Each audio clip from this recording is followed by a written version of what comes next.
So I'm continuing my real estate journey in the GParents app, and I keep on bumping into more and more stuff. I have no idea what's going on. So I see closing costs and closing cost again. One of them is dollar amount and one of them is percent. And then I see after that is CapEx. So first of all, what's closing costs exactly? And why is there a dollar amount and a percent amount? Because I just want one, no? And then what even in the world even is CapEx? Okay, last question first. CapEx is short for capital expenses. When somebody buys a building, the fancy word is a value add. What does a value add mean? I'm buying this building, but I'm going to provide value. I'm going to add a lot of value to it, which means you're probably going to put money into it. Capital Like expenses. flipping it. No, before flipping it, meaning I have a building, and I'm going to put capital expenses in. I'm going to come to this building, and I'm going to redo the house. If you drive by a building and also like redo the outside, like shopping center. Beautiful stuff. And all of a sudden, because of that, wow, it's much nicer. Why does the owner do it? Because he says, if I do this, more tenants want to be in this building. Yeah. Not just charging $10,000 a month rent, I get $12,000 a month rent. So how much capital expenses? Just like you buy a building, you have to put money, you buy the building $10 million. I'm willing to put capital expenses to make the building beautiful.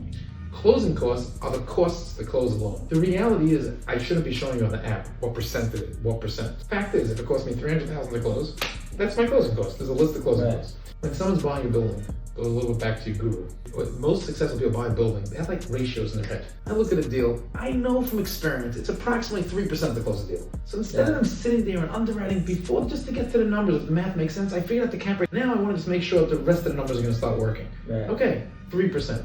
Now, even though capital expense is like a closing cost, but it's not really, it's money putting aside, but it's really a second line item. It cost me 3% to close the deal. On a $10 million deal, it's $300,000. But how much am I putting in this building in CapEx? Usually it's a standalone number. I intend to put on this building $500,000. Put the $500,000 in, and now you'll now have the whole entire deal. You'll say, hey, I bought a building for $10 million. My closing cost of $300,000. I have $500,000 in CapEx. Now I'm in. What is my total cost? $10.8 million.